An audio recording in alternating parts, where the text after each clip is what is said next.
This is a little scary because I'm actually contemplating just going by my brain to remember my thoughts, and that's not usually a good thing. I think that life is a journey, and this path kind of represents, I think verses and choruses and metaphors kind of make up these portions along our life to create one story that we eventually live out and just get to be a part of. 20 seconds is longer than I thought. I think if anybody else in the room is kind of like me, I think we have this kind of fascination with focusing on the stars and forgetting about the world around us, about the beauty that exists right here, right by our feet, and we just walk on by. And we focus on becoming. We focus on our legacy. We focus on our eulogy. We focus on everything we're going to accomplish in this life and what we'll be remembered for.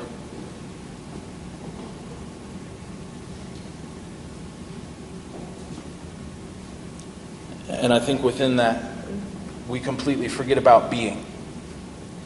As Adam was even talking about earlier, what a beautiful thing. What a beautiful concept, just being. We forget about breathing. We forget about the dash on the tombstone.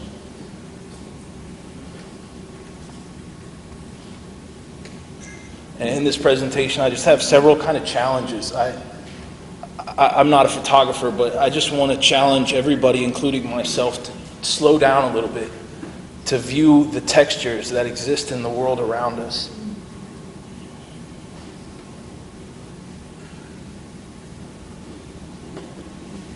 To experience the very chaotic and stupid things of life in their stillness. It's a very rare moment. Dale, that was one of my waiting for 45-minute things to catch.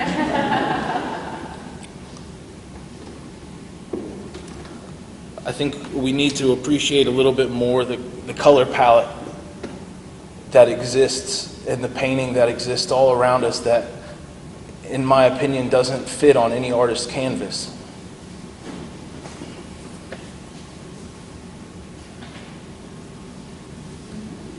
To get a little bit closer and to actually touch the grain that's all around us. That's the siding on my house.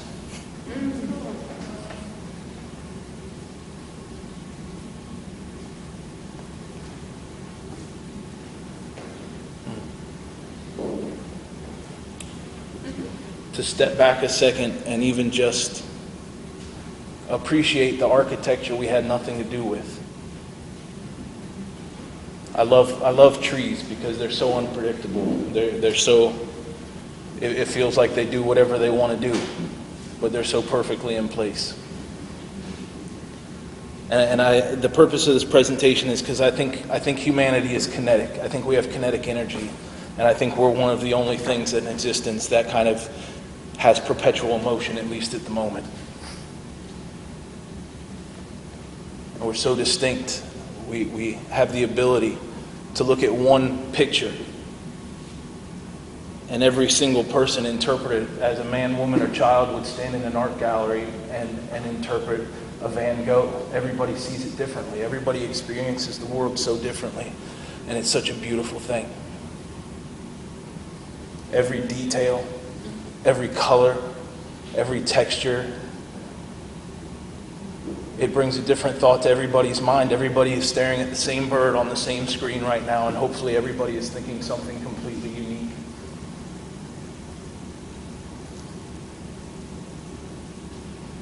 We have the ability to look at a picture like this and to create a world in our own mind that would make the greatest Hollywood movie look like a kindergartner's sketch.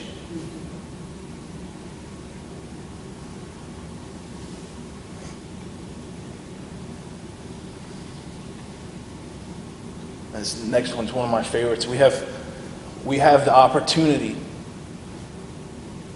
to grow and to be wise and to spread that wisdom to the next generation in every season, to sprout.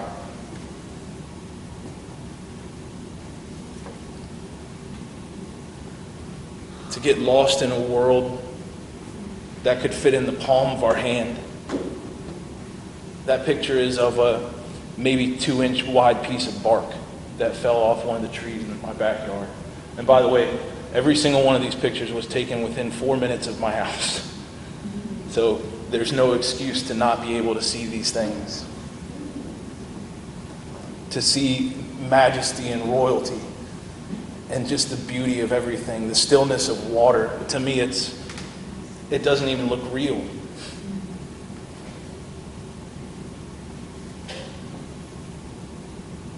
For everybody with allergies, to know peace and war at the same time.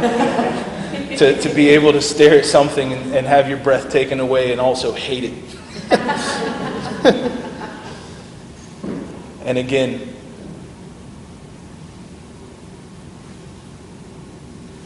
that is longer than I thought, I'm sorry. And again, to catch a glimpse of something that I hate and just stand in awe. Like, there's no color correction on that. There's no Photoshop on any of these photos.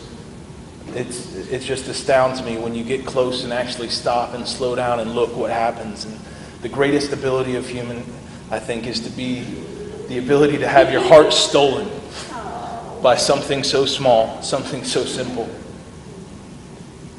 something so innocent and fragile that can completely wreck your world. And the greatest thing of all, in my opinion, that we have the opportunity to do is to love and be loved in spite of being known. And I'll just encourage you guys, even when you leave here tonight, tomorrow and all that, explore the world, take it in, breathe a little bit. Thank you very much.